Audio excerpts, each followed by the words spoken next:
Salam sehat sahabat, dimanapun Anda berada, gimana nih kabarnya? Semoga sehat selalu dan senantiasa berada di bawah lindungan Tuhan Yang Maha Kuasa. Pandemi ini mengajarkan kita bahwa bertanya kabar rasanya sudah bukan basa-basi ya, tapi benar-benar ketulusan hati untuk menanyakan kondisi teman, sahabat, keluarga, kerabat kita agar senantiasa berada dalam kondisi yang baik-baik saja. Selamat bergabung dengan program Ngobrol dengan Penulis, edisi kedua ya, sebuah program talk show untuk kita sama-sama selangkah lebih dekat mengenal penulis dengan karya dan buah pikiran mereka. Salam hormat, salam kenal, salam rahayu dari saya. Nama saya Amelia Fitriani, seorang wartawan yang juga gemar menulis, tapi belum berani menyematkan diri dengan nama penulis, begitu ya. Yang masih jauh dari kata sempurna, tapi masih terus belajar dengan para penulis senior. Nah, saya mau mengajak teman-teman di program kita ini untuk bisa mengenal para penulis selangkah lebih dekat dengan karya-karya mereka, dengan buah pikiran mereka. Karena kita tahu bagi setiap penulis atau bagi setiap penikmat tulisan, ada rasa di setiap kata, ada makna di setiap frasa, dan tentu saja di setiap gagasan yang diikat menjadi sebuah tulisan oleh penulis, itu memiliki arti yang kuat, memiliki cerita yang besar yang terkandung di dalamnya. Baik itu berbentuk puisi, artikel, buku yang bisa dinikmati oleh banyak orang begitu ya. Karena itulah talk show ini hadir untuk mengelaborasi lebih jauh cerita serta pesan di balik setiap karya para penulis, serta memahami konteks dari setiap tulisan pada saat karya tersebut dibuat. Nah, tapi sebelum kita masuk ke talk show ini, saya mau memperkenalkan rekan saya, mungkin lebih tepatnya senior saya nih, seorang wartawan yang juga penulis ya, dan sekarang aktif menjadi pengajar, ada Abang John. Selamat Selamat pagi, siang, sore, malam, Abang John. Selamat berjumpa, Amel. Selamat berjumpa, betul. Walaupun salam sehat virtual buat semua ya. Salam sehat tentunya. Nah, Bang John, kita mau ngobrolin apa nih hari ini? Kita ini mengobrolin sesuatu yang besar sekali dari sisi prestasi dan dari sisi karya ya, dari seorang yang telah berkarya 40 tahun. Bayangkan Amel, 40 tahun ya. Artinya sejak Amel belum lahir ya. Bahkan betul. Kawan kita ini sudah berkarya. 40 tahun itu bukan waktu yang pendek tentu saja ya. Panjang sekali. Banyak hal yang terjadi, banyak hal yang berubah secara sosial, politik, kebudayaan, teknologi. Tapi ada hal yang tidak berubah pada kawan kita ini ya. Dia terus menulis setiap hari. Setiap hari sampai sekarang ya. Dia menulis sudah seperti minum kopi ya setiap pagi atau setiap sarapan. Nggak pernah justru malah tertinggal. Nggak nyaman kalau nggak minum kopi, nggak nyaman kalau nggak menulis rasanya nih untuk sosok jadi ini kopi rasanya ya. Udah jadi kayak sarapan aja ya. Dia adalah bernama Denny J.A. Tentu sudah ditebak, bukunya sudah dipajang oleh Amel di sebelah ini. Dan kita akan bahas. Sebenarnya Bung Denny, saya memanggilnya Bung Denny, banyak sekali sisi yang bisa dibahas tentang dia. Karena dia banyak profesi yang digelutinya sebagai profesional, sebagai pebisnis, dan sebagai penulis. Kali ini kita akan berbincang-bincang.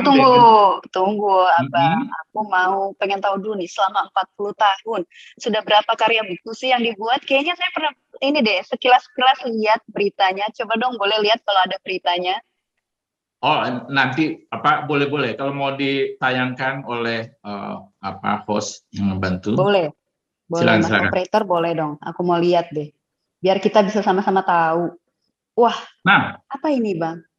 102 judul buku ya. 102, satu buku aja susahnya setengah mati Bang. Apalagi ini 102 ya. Betul, luar biasa sekali sih. Ini kita akan ngobrol lebih jauh, lebih dekat dengan sosok ini senior sih bagi saya tentu saja, karena beliau sudah 40 tahun berkarya. Kalau kata Bang John, saya aja belum lahir begitu ya. Beliau sudah menuangkan idenya di dalam buku. Yuk kita kenalin yuk Bang John yuk. Ya, kita kenalkan dulu Bung Denny J.A. Sebenarnya saya sudah kenal lama ya dengan Bung Denny J.A. Mungkin seusia beliau menulis lebih muda sedikit. Saya kenal Bung Denny itu 39 tahun nih. Jadi setahun setelah Bung Denny menulis. Sekarang beliau aktif ya sebagai konsultan politik, sebagai pebisnis, tapi profesi utamanya hal yang membahagiakan Bung Denny katanya adalah menulis. Kita sapa saja Bung Denny. Halo Bung Denny, apa kabar? Kabar baik, salam sehat Bung John, juga salam sehat buat Sis Amelia. Salam Cerah sehat sekali nih, Abang Denny. Bung Denny Oke. di layar saya nampak cerah sekali. Jadi gini Bung Denny, bisa diceritakan nggak 40 tahun berkarya ya? Atau saya mulai dengan pertanyaan ringan dulu ya. 40 tahun itu dihitung sejak kapan ya? Itu dihitung sejak tahun 81, era ketika saya pertama kali menjadi mahasiswa dan oleh teman-teman diminta menjadi ketua angkatan Fakultas Teknik UI dan mulai merasa menjadi aktivis mahasiswa. Dan itulah era ketika saya mulai pertama kali menulis buku di tahun 1981, usia sekitar 18 tahun ya. Itu langsung buku ya Bung Denny? Ya, langsung buku. Oh, luar biasa itu. Jadi buku apa itu? Itu era ketika saya menjadi mahasiswa dan mencoba menyelami gerakan mahasiswa sejak era Bung Karno. Itu era ketika kolonialisme begitu kencang-kencangnya dan Bung Karno, Bung Hatta, Bung Sutomo meresponnya dengan melahirkan aneka kelompok studi dan ia melibatkan diri ke dalam pemikiran. Nah, itu yang saya agak menarik sekali. Saya mencoba menggalinya dari berbagai sumber, jadilah ia draft buku. Sebelumnya memang saya sering menulis juga, tapi saya anggap tulisan pertama yang sah saya anggap sebagai satu tulisan serius ketika dia sudah menjadi buku di tahun 81. Bagaimana nasib buku itu sekarang, Bung Denny? Apakah sudah terbit? Iya, saripati buku itu saya bikinkan juga esainya dan dimuat di Kompas di tahun 86. Judulnya Mahasiswa, Negara dan Masyarakat. Itulah saya anggap kolom saya pertama yang secara bangga saya merasa mulai menjadi penulis. Tahun 86 di halaman opini Kompas, saya tak salah waktu itu mahasiswa angkatan tahun ketiga, keempat di Fakultas Hukum UI. Itu eranya. Saya kira itu penulis termuda yang pernah masuk ruang opini Kompas. Apa catatannya?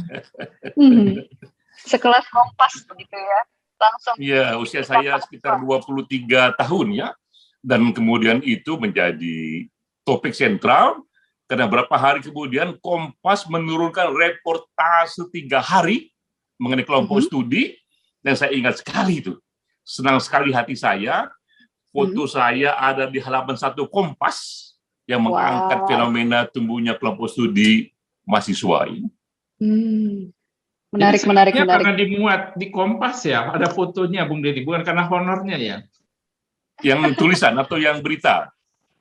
Yang muncul di Kompas. Kan ada ya, tulisan dan ada muncul foto. Fotonya muncul. Yang lebih menyenangkan, fotonya muncul atau honornya diterima ini? Dua-duanya menyenangkan, John. Luar biasa. Yang satu yang menyenangkan, yang satu membanggakan tentunya ya. Iya. Kalau membanggakan termasuk keluarga mungkin bangga sekali ya. Dan saya sebagai temannya waktu itu juga bangga ya. Denny kan top ya, dan saya temannya dulu. Nah, Bung Denny, kalau saya amati ya dan teman-teman juga mengamati dan Bung Denny sendiri mungkin menyadarinya, tema besarnya itu Bung Denny menulis adalah selalu dikaitkan dengan hak asasi manusia. Apakah ini keliru atau bagaimana menurut pandangan Bung Denny? Ya, benar John. Benar bahwa pada akhirnya seorang penulis, seorang pemimpin, aktivis, individu, pada akhirnya pastilah ada satu gagasan yang menyentuh hatinya.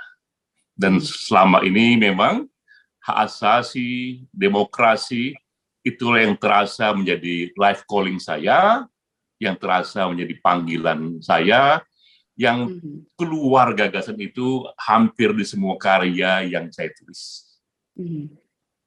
Tapi kan kalau bicara panggilan di zaman itu kan banyak hal peristiwa besar terjadi ya. Misalnya sebelumnya ada revolusi Iran ya di akhir-akhir tahun 70 80 lah ya. Panggilannya, dan ketika revolusi Iran banyak panggilan orang lari ke agama. Concernnya adalah masalah-masalah agama, masalah revolusi. Tapi Bung Denny memilih hak asasi manusia ya. Apakah bisa dijelaskan mengapa larinya ke sana? Ya, jadi memang ada yang saya sebut sekarang ini the formative years. Era-era yang sangat membentuk karakter saya, yang sangat membentuk pandangan hidup saya. Itu era-era di tahun-tahun 81. Saya banyak baca buku-buku, tapi ada 2 buku yang sangat bergelora, membuat saya merenung banyak, membuat saya berpikir banyak. Itu kisah perjuangan Mahatma Gandhi dan Martin Luther King. 2 tokoh inilah yang ternyata memberi kesan jauh lebih dalam ketimbang buku-buku lain yang saya baca. Saya bisa cerita sedikit kisahnya nih, John. Wah, itu menarik. Mari, silakan. Ya, saya tertarik jadi menyimak. Itu ketika saya baca itu peristiwa di tahun 47, saat itu terjadi perang sipil antara India dan Pakistan. Tiba-tiba mereka yang Muslim di India ingin membangun negara sendiri, Pakistan, dan mereka yang Hindu juga tetap menjadi negara India. Terjadilah perang sipil yang besar sekali. Mahatma Gandhi sudah di sana. Mahatma Gandhi sudah menjadi bapu yang orang bilang the father of India. Dan begitu banyak yang mati. Sesama India, tapi karena satu Muslim, satu Hindu, terjadi perang yang dahsyat sekali, begitu banyak yang mati. Ada satu kisah yang sampai sekarang itu terus menyentuh saya, dan kisah itu sangat mempengaruhi pandangan saya. Apa Dalam itu? satu peristiwa, ya tiba-tiba seorang ayah datang kepada Gandhi. Bapu, jiwa saya terbakar. Saya baru saja membunuh seorang ayah, seorang Muslim, karena ia menganiaya keluarga saya. Jadi itu satu cuplikan ketika terjadi perang sipil antara India dan Pakistan, semua melawan semua dan semua saling membunuh. Saya terbakar, Bapu, selamatkan jiwa saya. Mahatma Gandhi, ini tercatat dalam buku itu dan sering diulang-ulang. Maka Mahatma Gandhi berkata, lalu apa yang ingin kau kerjakan? Tolonglah saya, Bapu. Bapu tahu bagaimana cara agar jiwa saya selamat. Gandhi bertanya, bagaimana dengan keluarga orang itu? Apakah ia punya anak? Ia punya anak, Bapu. Umurnya baru 9-10 tahun. Nah, ini yang jawabkan Gandhi yang begitu kuat, ya, dan seringkali menjadi inspirasi. Kata Mahatma Gandhi, kau ambil anak itu.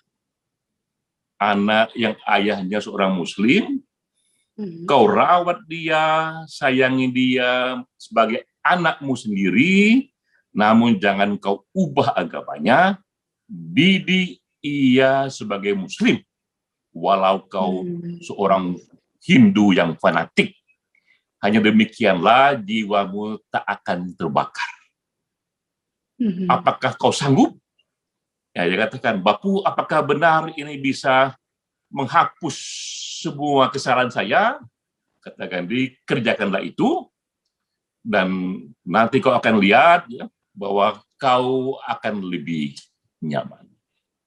Nah, dari kisah ini kita melihat satu kebesaran jiwa, bagaimana seorang Mahatma Gandhi ketika ia ada dalam perang yang begitu kuat, pemisahan Islam dan Hindu, ia tetap kokoh berdiri bahwa membiarkan setiap individu tumbuh dengan agamanya sendiri yang ia pilih. Itu dahsyatnya. dengan sikap itu bahkan kemudian Mahatma Gandhi pun terbunuh. Ia terbunuh oleh seorang Hindu yang merasa bahwa Mahatma Gandhi ini tidak sungguh-sungguh kokoh membela agama Hindu. Lama saya merenung membaca kisah ini, kebesaran jiwa seorang bapak spiritual yang sejak awal memang dia sudah berkata kepada banyak orang bahwa semua yang ingin berjuang bersama saya, jangan pernah ikut saya sebelum kalian tahu bagaimana berjuang tanpa rasa benci. Bagaimana membela keadilan tanpa rasa benci. Itu kisah pertama yang bergelora ketika saya masih di era-era awal mahasiswa. Kedua yang juga bergelora, kisah Martin Luther King. Ini 20 tahun kemudian. Gandhi kisahnya itu tahun 47, Martin Luther King ini di tahun 63. Martin juga hidup di era konflik yang dalam, ketika diskriminasi atas kulit hitam begitu tinggi-tingginya. Di era itu bahkan sekolah itu dipisah, kulit hitam sendiri, kulit putih sendiri. Kalau mau ke restoran juga dipisah juga, kulit hitam sendiri, kulit putih sendiri. Naik bis kota pun kulit hitam harus di belakang. Martin Luther King di era itu, ia berjuang dan keluarlah satu pidato dia yang juga minta ampun berpengaruhnya, yang ia katakan, I have a dream. Saya punya mimpi, suatu ketika manusia tidak lagi dinilai oleh warna kulitnya, tapi oleh karakternya, oleh perilakunya. Saya bermimpi, suatu hari kulit hitam dan kulit putih berdiri sama rendah dan sama tinggi dalam meja kemanusiaan. Ini Martin Luther King katakan itu, dan dia juga menolak berbagai ajakan sesama aktivis untuk melakukan gerakan-gerakan yang lebih provokatif, yang perlu kekerasan. Dia katakan gerakan saya ini tanpa kekerasan, dan ini jelas sekali bahwa kita tidak memusuhi kulit hitam, kita ingin posisi yang sejajar. Berapa tahun kemudian, Martin Luther King pun tertembak. Nah, dua kisah tokoh ini, dua-duanya berjuang menegakkan hak asasi manusia, kesetaraan, prinsip-prinsip kesamarataan yang begitu kuatnya, bahkan akhirnya nyawa mereka pun terbunuh. Mereka mati, tapi spiritnya terus hidup. Nah, dua tokoh ini saya baca di masa-masa awal mahasiswa di tahun 81, 82, hingga sekarang itu peristiwa bergelora, hingga sekarang itu yang tinggal pada kesadaran saya. Dan di era itu juga isu-isu hak asasi, isu-isu demokrasi memang menjadi isu-isu utama aktivis mahasiswa, karena kita hidup di era Orde Baru saat itu. Pak Harto lagi kokoh-kokohnya, sistem otoriter lagi kokoh-kokohnya. Saya waktu itu ketua aktivis mahasiswa di UI. Ya, isu itu juga yang memang menjadi tema sentral dari berbagai gerakan yang kita buat, yang kecil-kecilan, tapi clear itu soal hak asasi manusia. Jadi begitu kira-kira, John, ini Sis Amelia, ya, mengapa isu hak asasi ya menjadi core filosofi.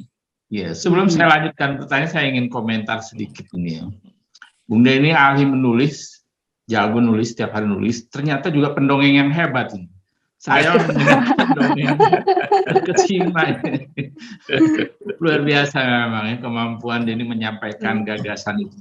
Sebenarnya Bung Denny, dari mana itu kemampuan itu datang ya? kemampuan menulis dengan hebat dan bercerita dengan memikat gitu ya. Apakah pernah berlatih teater, berlatih sekolah menulis atau apa gitu? Ke orang lain ya salah satu hebat dan bagus ya. Tapi Bung Denny ini dua-duanya menguasainya dengan baik saya kira. Apa sih rahasianya ya? Ya itu saya kira memang keputusan awal itu jika sesuatu menyentuh hati kita, ya, menjadi panggilan hidup kita, semacam life calling, dimulai dari spirit dulu, setelah itu semua teknikalitisnya itu akan mengikuti. Ketika saya begitu digelorakan oleh keinginan menulis, begitu digelorakan oleh keinginan berorasi, tentu awalnya seperti pertumbuhan manusia, dia mulai dari merangkak dulu, sedikit berjalan, tertatih jatuh dulu, sehingga akhirnya bisa berlari kuat sekali, tak tanggung-tanggung, berlari maraton, dia naik gunung dan menaik lembah, turun lagi ke sawah, dia pun akan kuat. Ya. Jadi saya merasa semua keahlian itu datang belakangan, ia menjadi anak kandung dari ibunya yang lebih besar. Nah, ibunya adalah passion, spirit, hati kita yang bergelora untuk datang kepada panggilan itu, life calling itu, ya life calling untuk bercerita itu.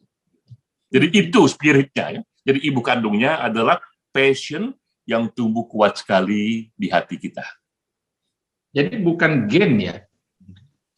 Itu yang saya apakah dia gen atau bukan, tapi murni saya rasakan kuat sekali panggilan itu. Panggilan menulis, panggilan berorasi. Mahatma Gandhi memperjuangkan hak asasi, dia mati tertembak.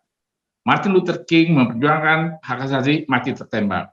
Apakah Bung Denny kalau memperjuangkan itu nggak khawatir mati tertembak pula? Mungkin mati tertembak secara psikologis simbolik ya. Tentu kita tidak ingin mati tertembak juga. Cuma kenapa kisah dua tokoh ini yang lebih berkesan karena banyak juga pejuang-pejuang hak asasi lainnya. Mungkin juga karena ia membayarnya mahal sekali dengan nyawanya sendiri, sehingga kisah tragedinya jauh lebih mengiris-ngiris. Lebih jauh tinggal di kepala saya, karena saya juga banyak baca tokoh-tokoh lain, tapi dua tokoh ini selalu menjadi kisah yang lebih dalam tinggal di memori saya.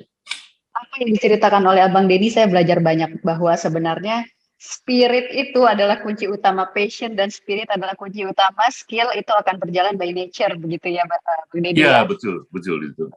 Menarik.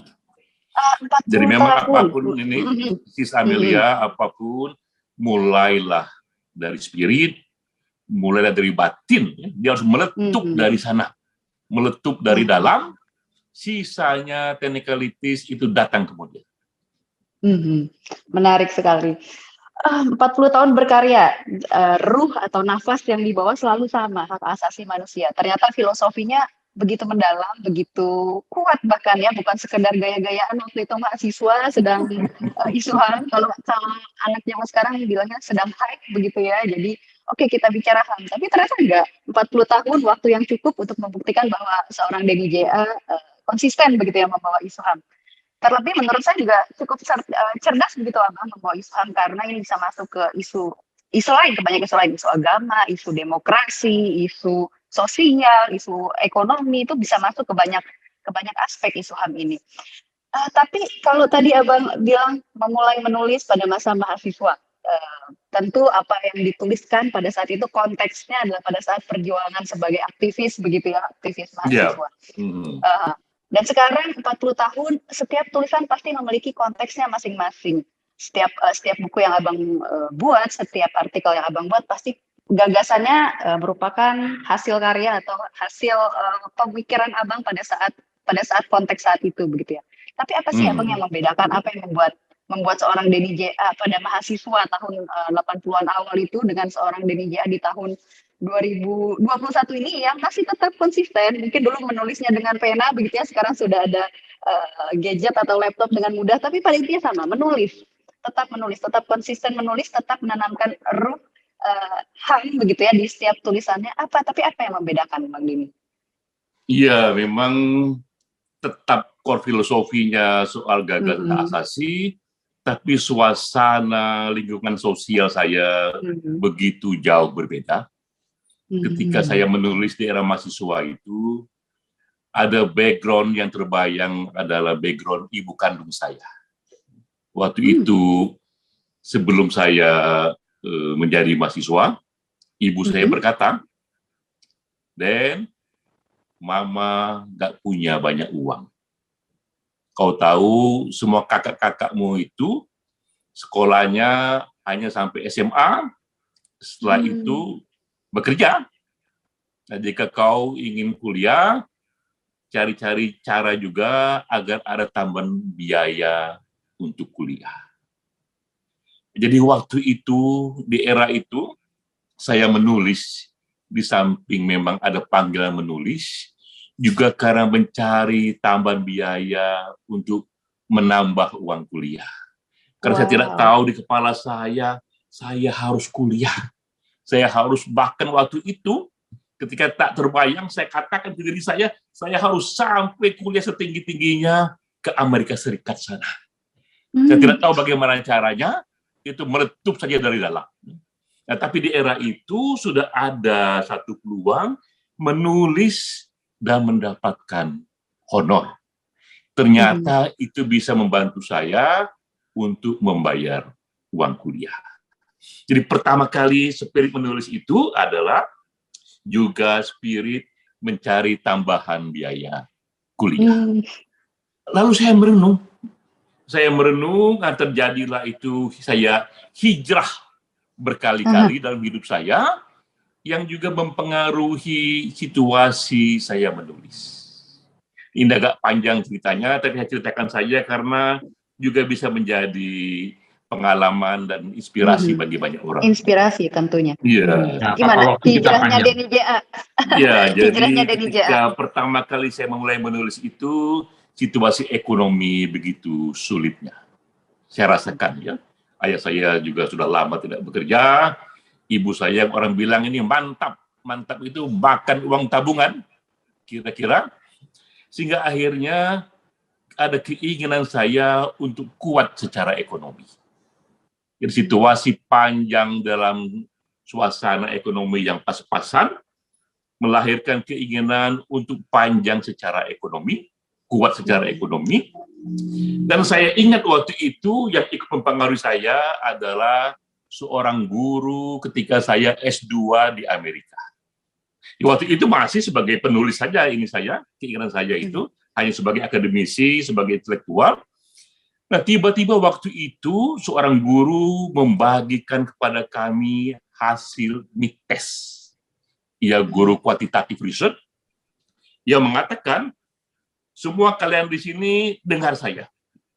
Ini hasil MITES kalian, dan dia buatkan itu kurva, bahwa yang nilainya A hanya 10%.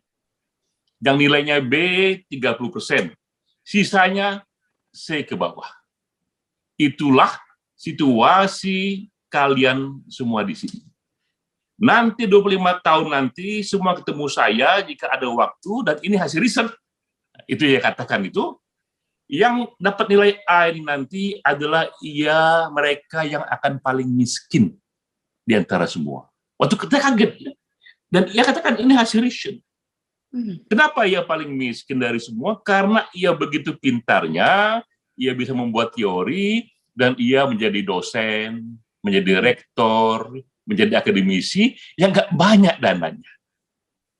Yang B ini nggak sepintar yang A, karena yang B ini tak bisa bikin buku, mungkin juga tak ada niat menjadi dosen, tapi ia cukup pintar untuk bekerja di perusahaan internasional, sehingga nanti yang B ini lebih kaya ketimbang yang A.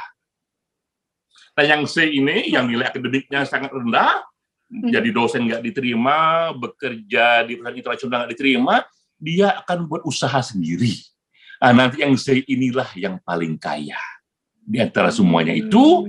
Nah, nanti jangan heran, pada waktunya yang nilai A ini di masa tuanya akan kerja kepada temannya yang nilai C. Nah, akhirnya muncul itu buku, kita bisa lihat bukunya ada di Google itu, Why a Student Work for C Student.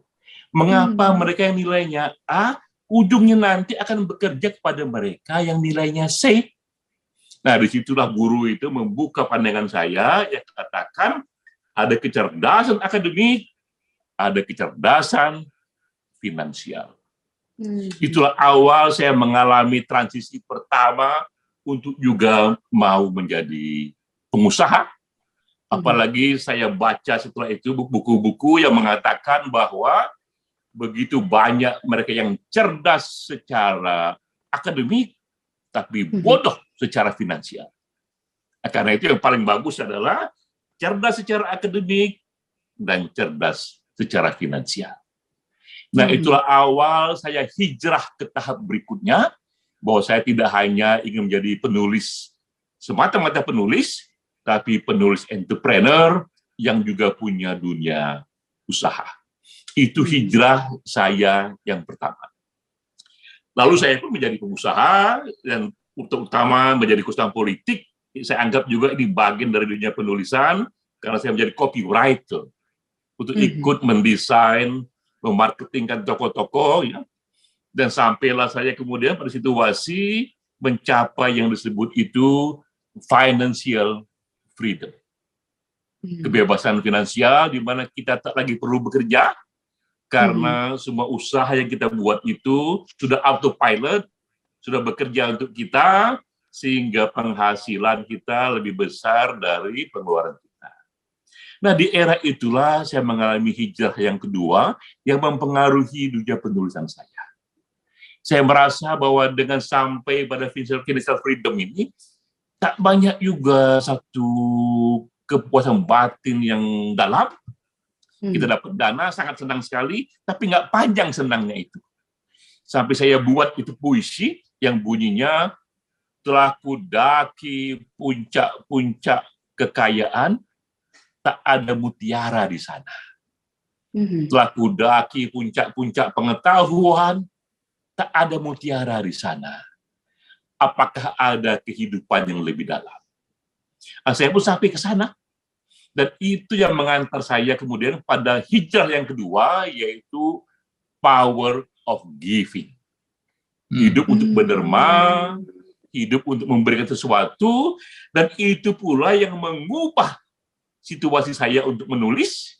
Jadi sejak saat itu, mungkin tahun 2013 ya, sekitar 8 tahun yang lalu, saya menulis untuk berderma. Jadi saya merasa kita bisa berderma dengan gagasan juga, dan saya ikhlaskan, saya larang diri saya menerima apapun dari tulisan saya.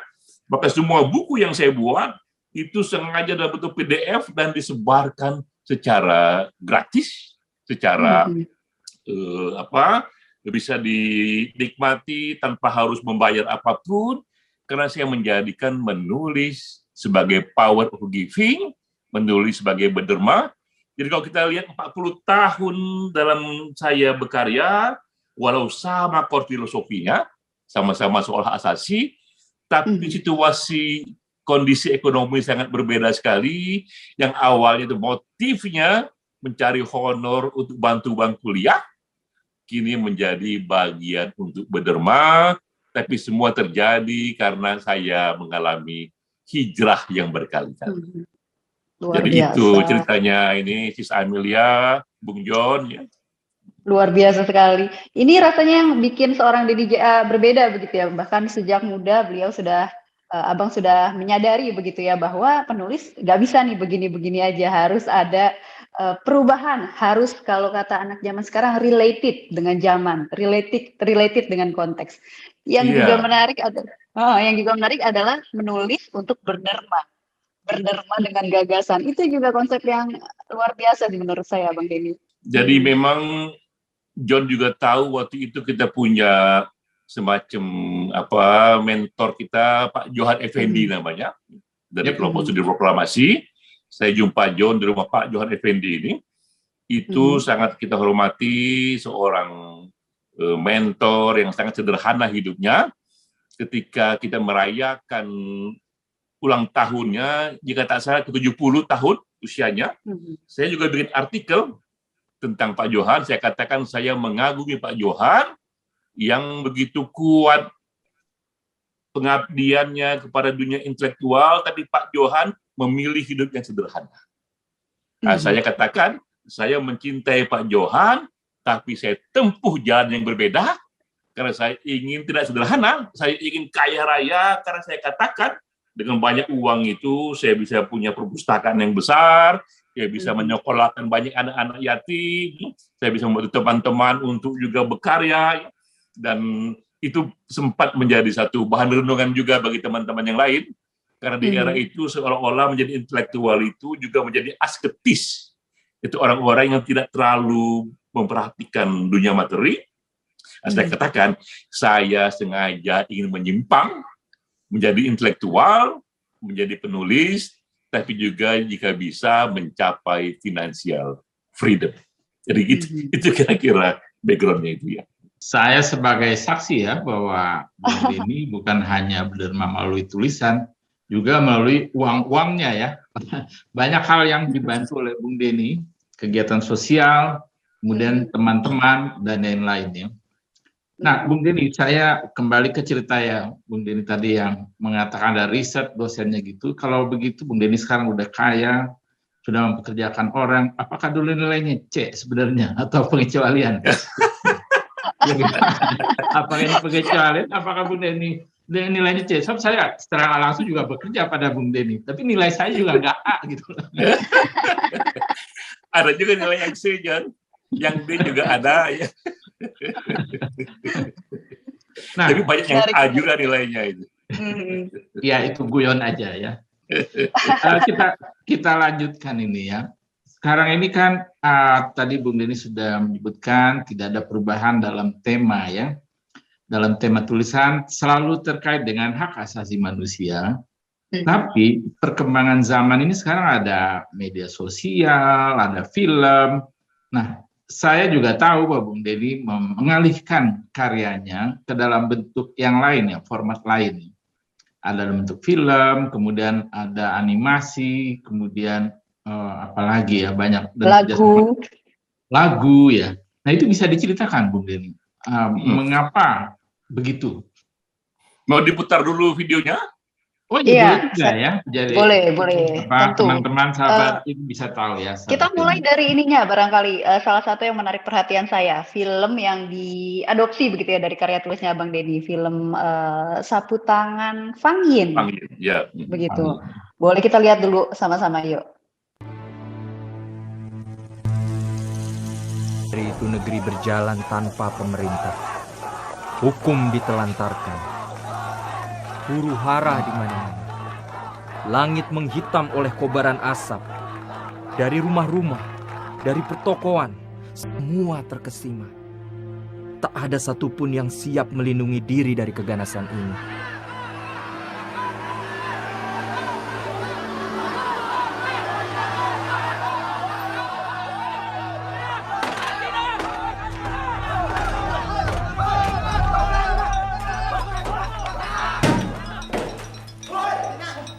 Mereka mulai memasuki rumah-rumah kaum sipit mata. Semakin siang, semakin tak terbilang jumlahnya.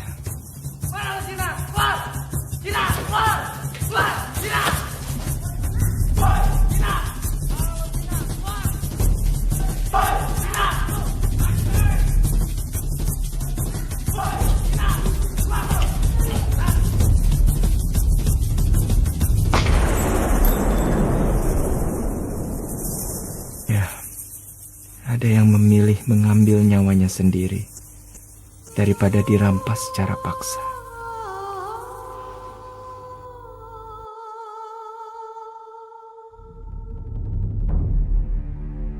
Jakarta lautan api. Mana pula aparat keamanan? Tak tampak sama sekali. Kerusuhan merajalela. Bagaikan api, bagaikan ular.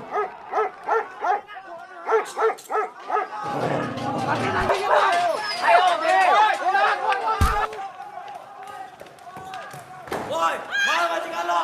Katakan!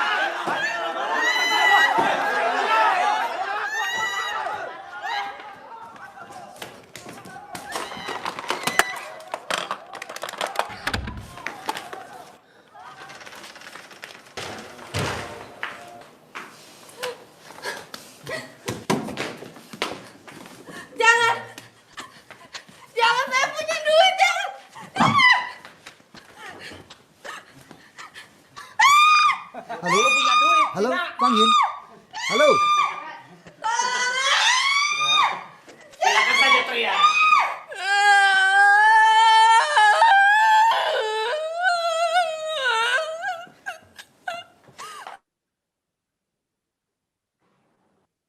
Luar biasa ya film itu. Wow.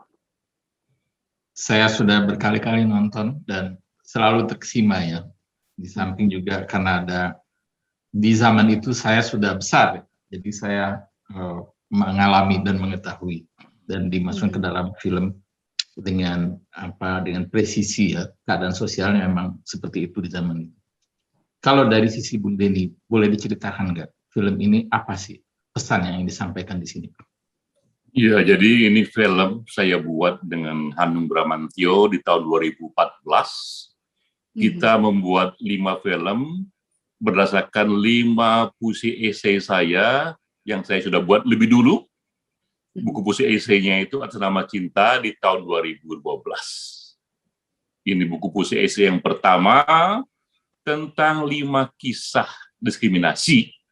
Fang Yin tadi salah satunya saja. Nah, saya ceritakan dulu background-nya. Di tahun 2012 itu 4 tahun setelah lahirnya reformasi. Kita masuk dalam suasana kebebasan. Pertama kalinya politik ini menjadi bebas. Partai politik banyak dan bisa tumbuh. Mass media juga tumbuh secara lebih bebas. Kelompok civil society tumbuh. Tapi ironi terjadi. Di saat itu, ketika kebebasan kita rasakan yang belum pernah kita rasakan sebelumnya, diskriminasi justru terjadi lebih tinggi lagi. Diskriminasi yang terjadi antara kelompok masyarakat kepada kelompok masyarakat. Saya sendiri mengamati terjadi diskriminasi atas dasar ras, atas dasar agama, atas dasar gender, dan juga atas dasar orientasi seksual. Sesuai juga dengan prinsip-prinsip asasi yang saya rasakan itu, maka saya pun membuat puisi esai mengenai kisah-kisah itu. Salah satunya Sapu Tangan Fang Yin tadi, kita senang sekali ada perubahan besar dalam sistem politik kita, dari negara otoriter menjadi negara demokratis. Namun itu terjadi dalam suasana yang berkabut, ada amuk massa di sana, dan ada satu kelompok yang di film tadi disebut kelompok sipit mata yang menjadi korban amuk massa, dan ternyata ketika saya pelajari cukup panjang riwayat kaum sipit mata ini menjadi korban, menjadi sasaran amuk massa itu. Nah, saya angkat kisah ini, tapi agar ia menyentuh, saya selipkan kisah cinta. Maka jadilah itu Sapu Tangan Fang Yin, seorang wanita berusia 20-an, ia tidak mengerti politik, ia tak suka politik, tapi hanya karena ia kaum sipit mata, tiba-tiba ia mengalami kekerasan seksual, dan ia tiba-tiba terkejut sekali, rumahnya diamuk dan ia sendiri mengalami satu kekerasan seksual, diperkosa, yang membuat ia hijrah ke luar negeri. Kemarahannya kepada Indonesia memuncak dan ia bersumpah, saya tak akan pulang ke negeri itu karena ia merasa dizalimi dan tak ada petugas keamanan yang melindunginya. Namun saya tak ingin juga ini menjadi kisah yang utama. Saya buat juga happy ending-nya bahwa Fang Yin menyaksikan sendiri dia dari reformasi ini terjadi perubahan terhadap kaum sipit mata, barongsai dibebaskan, program TV dengan bahasa Mandarin juga muncul, menteri-menteri kaum sipit mata juga sudah mulai dipilih, Indonesia pun ingin merubah dirinya, menerima kaum sipit mata menjadi warga negara yang setara. Dan juga Fang Yin mendengar dongeng dari kakeknya. Ia katakan, Fang Yin, kau jangan lupa, kakekmu pun ikut berjuang untuk Indonesia. Dulu itu di tahun 28, Gedung Sumpah Pemuda itu punya kakek buyutmu. Itu ia sumbangkan untuk gerakan Indonesia. Bahwa kau mengalami kekerasan ini, itu bukan Indonesia. Itu hanya sekelompok orang saja. Kau lihat sekarang ini, Indonesia sudah berubah. Di akhir film itu saya gambarkan, Pangin pulang kembali ke Indonesia, dan ia berkata, aku ingin mati di tanah ini, di tanah yang melahirkanku, juga tanah yang nanti akan menguburkanku. Nah, ini puisi esai yang saya ceritakan, ada drama cinta di sana, tapi kisah sejarah yang mendalam tentang bagaimana isu diskriminasi terhadap sipit mata mengalami perubahan. Ia selesai sebagai puisi, cuma saya tidak puas, saya katakan kepada Hanung, bro, tolong kau bikinkan film untuk ini, bikin yang menyentuh, karena kita ingin ini menjadi lesson to learn, menjadi satu kisah yang memberikan inspirasi. Begitu kira-kira Bung John, Sis Amelia, di balik film ini. Saya baca itu tulisan Bung Denny ketika Kristianto Wibisono wafat, Bung Denny bikin catatan, itu apakah benar ya bahwa kisah ini diilhami oleh cerita tentang anaknya Kristianto? Iya, saya mendengar juga kisah dari Kristianto Wibisono, tapi saya juga membaca riset-riset yang dibuat oleh tim. Jadi waktu itu pemerintah di bawah Habibie ya, membentuk tim riset untuk mengeksplor seberapa benar terjadi kekerasan seksual dan lainnya terhadap kaum sipit mata dan lainnya. Di tahun 98 itu, saya baca risetnya. Ya. Jadi saya mendengar kisah Kristianto Wibisono itu, dan ia sendiri bertanya kepada saya, Bung Denny, ini saya ada masalah pribadi, boleh kita berjumpa 4 mata saja, hanya ingin tahu saja. Dan ia bertanya waktu itu, apakah benar kisah ini berangkat dari kisah anak saya? Saya pun kaget mendengarnya. Saya bilang, ini Pak, saya mendengar kisah Bapak, tapi ini dibuat berdasarkan satu riset yang ada, tidak hanya soal anak Pak Kristianto Wibisono, dan ini banyak fiksinya juga. Namun benar, ia mengkisahkan situasi yang kita alami bersama di tahun 98 itu, situasi yang ingin kita lupakan, namun kita bisa lupakan, tapi harus kita cari pelajaran agar tak kembali terulang. Nah, dalam buku itu, Bung Denny, kan ada 5 cerita ya. Apakah 4 cerita yang lain itu cara penceritaan atau diilhami oleh hal yang sama seperti kisah Pangin? Ya, jadi memang dalam puisi esai itu satu jenis penulisan yang semuanya historical fiction. Semua bersandar pada kisah sebenarnya, tapi banyak fiksinya agar terjadi dramanya. Ada satu lagi kisah mengenai satu diskriminasi terhadap kaum Ahmadiyah. Ada lagi kisah mengenai diskriminasi terhadap kaum wanita, gender. Ada lagi kisah 2 agama yang berbeda dan cinta harus diputuskan karena Indonesia tak mengenal cinta dengan agama yang berbeda, tak ada hukum yang melegitimasinya. Ada juga cinta tentang mereka yang LGBT. Jadi 5 kisah diskriminasi, 5-5-nya saya kisahkan dalam puisi esai, dan 5-5-nya oleh Hanung dibuatkan filmnya. Dan 5-5 film ini pernah juga saya mendengar dijadikan awal dari kelas-kelas mengenai keberagaman. Awal diskusi, jadi guru mengajarkan dosen mengajarkan soal keberagaman, ia mulai dengan memutar film-film ini sebagai satu contoh kasus. Bung Denny puas atas kerja Hanung, artinya apakah film ini berhasil menuangkan gagasan Bung Denny yang tadi tertulis menjadi film? Ya, saya sangat puas karena memang sejak awal saya mencari seorang sutradara yang sudah terbukti berkali-kali membuat film-film bagus ya. Dan saya pun secara dekat sekali ikut berkali-kali mensupervisi film ini, dan hasilnya sungguh sangat menyentuh. beberapa teman yang menonton ini, karena ini diputar berkali-kali, seringkali juga mengatakan, Bung Denny, saya menontonnya dengan air mata yang menetes dan menyadari tidak hanya hati saya tersentuh, tapi saya pun mempelajari sepotong sejarah. Nah, itulah kepuasan seorang penulis, ya, bahwa karyanya itu bisa memberikan satu inspirasi, pengetahuan, dan juga satu sentuhan untuk ia berpikir ke depan. Amelia, apakah sudah nonton filmnya, Amel?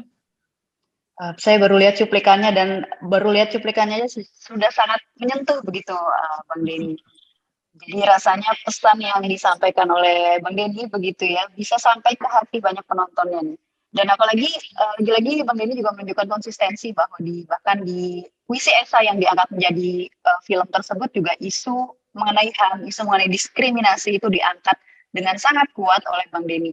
Tapi menariknya juga tone yang dibawa pada akhirnya adalah positif begitu, untuk tanda kutip memurnikan bahwa Indonesia itu tidak seperti ini begitu ya. Kita mengembalikan Bang Denny itu menstimulus kita, mengingatkan kita sebagai orang Indonesia, kita tuh bukan seperti ini bukan Indonesia begitu ya. Itu pesannya luar biasa kuat menurut saya, Bang Denny. Iya, karena memang saya menyadari juga bahwa saya ingin ada tone yang positif. Saya ingin ada, walau kisahnya tragedi, tetap ada satu aura heroisme, bahwa kemampuan manusia untuk mengatasi masalah di zamannya. Bukan hanya fokus pada masalah, tapi fokus pada what next begitu ya, Bang Denny. Iya, betul. Tapi menarik juga kalau bicara soal Bang Denny ini, rasanya bukan orang yang menutup diri untuk berbagai tanda kutip platform ya, platform yang bisa diadopsi atau yang bisa diangkat dari tulisan begitu. Kalau tadi kita lihat ada film yang diangkat dari tulisan puisi esainya Bang Denny, ternyata ada juga lagu yang tetap membawa isu HAM, isu diskriminasi, yang diangkat dari tulisan karya Bang Denny. Sebelum saya mau minta komentar Bang Denny, saya mau melihat dulu begitu ya cuplikan dari video lagu tersebut, Indonesia Tanpa Diskriminasi.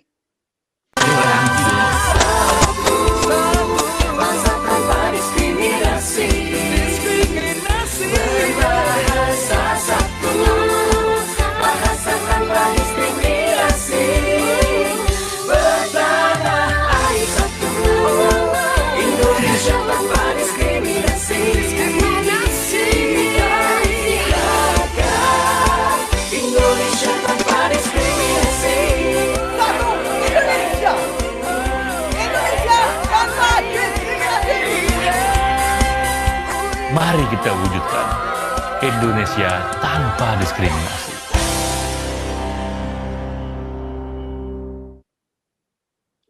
Wow, luar biasa. Wow. 2012 di Deklarasi Gerakan Indonesia Tanpa Diskriminasi. Menarik. Indonesia beragam. Ya, ada bisa di stop kali ini ya. Menarik. Abang Denny, Indonesia Tanpa Diskriminasi. Apa yang mau Bang Denny sampaikan sih dari karya tersebut? Jadi memang saat itu saya di samping seorang penulis, seorang intelektual, saya pun juga seorang aktivis. Saya merasa bahwa saatnya saya pun harus mengkampanyekan gagasan itu. Setelah saya memilih bahwa hak asasi manusia adalah life calling saya, dan saya hidup di Indonesia yang sedang mengalami masa transisi demokrasi. Tahun 98, kita bertransisi menuju sistem demokrasi. Saya mempelajari soal demokrasi. Saya PhD, bidang saya memang soal demokrasi. Disertasi saya juga soal disertasi, saya soal topik demokrasi. Dan saya tahu bahwa untuk sampai pada tahap demokrasi yang matang, demokrasi yang terkonsolidasi, itu orang bilang butuh satu waktu setua usia pohon kelapa, kira-kira 25 tahun, kira-kira 5 pemilu. selama masa itu juga harus ada perubahan nilai-nilai yang terus-menerus disuntikkan di sana, dan isu-isu ini terlalu besar jika hanya diserahkan kepada pemerintah. Karena itu, civil society harus juga ikut dalam memapankan nilai-nilai demokrasi sekecil apapun. Nah, sebagai aktivis, saya terpanggil di sana bahwa saya pun ingin ikut memapankan gagasan yang mendukung kultur demokrasi. Saya pilih itu adalah gagasan Indonesia tanpa diskriminasi. Karena yang paling sentral untuk menjadi negara demokrasi adanya kesadaran mengenai konsep warga negara. Datangnya demokrasi membuat kita harus tahu bahwa sekarang ini yang ada di hadapan kita bukan lagi konsep umat. Kalau umat itu tertentu agamanya, tapi konsepnya adalah warga negara. Karena warga negara, sejauh ia warga Indonesia, apapun agamanya, apapun sukunya, apapun gendernya, bahkan apapun orientasi seksualnya, ia Indonesia, ia dilindungi menjadi Indonesia tanpa diskriminasi. Jadi itulah awal mengapa gerakan ini saya ingin populerkan. Dan saya baca juga riset bahwa kampanye yang paling efektif itu kampanye lewat lagu. Kampanye lewat seni, lewat film. Ya, jadi gagasan itu harus diterjemahkan menjadi lagu. Nah, karena dulu saya suka menyanyi, John juga tahu juga saya suka menyanyi. Suaranya dan bagus. Saya karang lagu itu, lagu ITD, Indonesia Tanpa Diskriminasi itu, dan dinyanyikan oleh Andre Nusa, oleh Anji, oleh Uwu, ya. Dan cuplikan lagu itu sempat masuk TV One setiap hari selama setahun waktu itu, karena itu bagian dari kampanye saya, ya.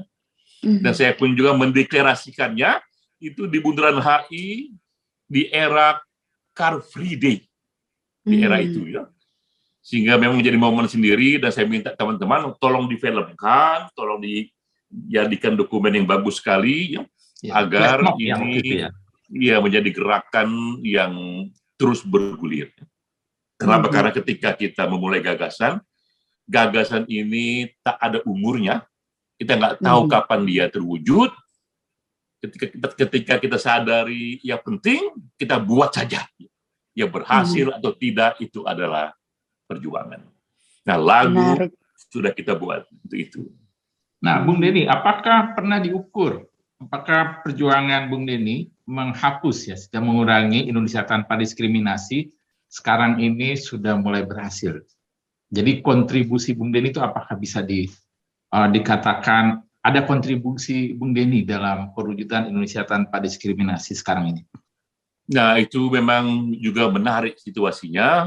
Kita juga membuat berbagai survei yang mengukur mengenai cara mengukurnya adalah dengan mengetahui Bapak Ibu sekalian, apakah Bapak Ibu nyaman jika tetangga Bapak Ibu adalah, dikatakan tuh, misalnya dia dari si A atau dari paham yang berbeda, atau jika dia itu misalnya LGBT, jika ia misalnya seorang ateis misalnya, dari situ kita tahu itu.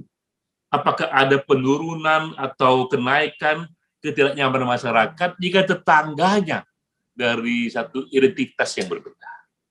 Nah, apa yang kita dapati? Yang kita dapati memang hasilnya naik turun.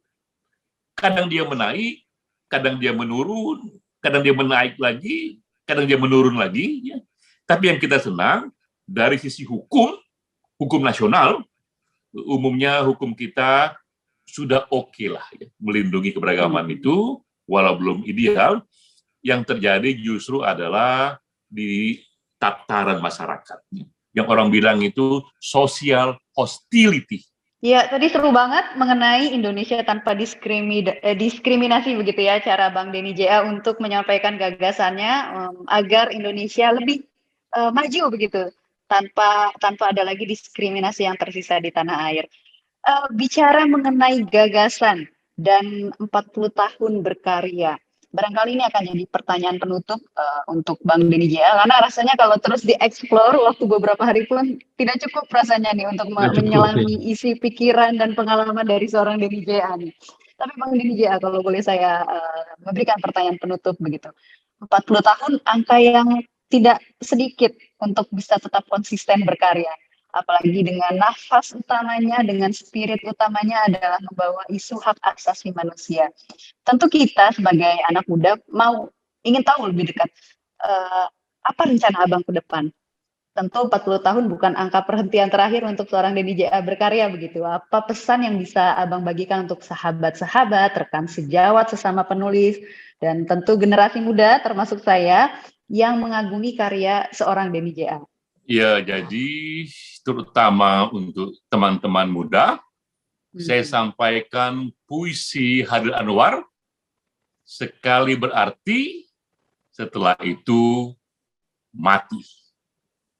Karena itu mulai sekarang menyelamlah, merenunglah, dengar secara sungguh-sungguh life calling, secara sungguh-sungguh panggilan hidup yang benar-benar terasa sangat menyentuh hati kita, karena setiap individu akan punya panggilan yang berbeda.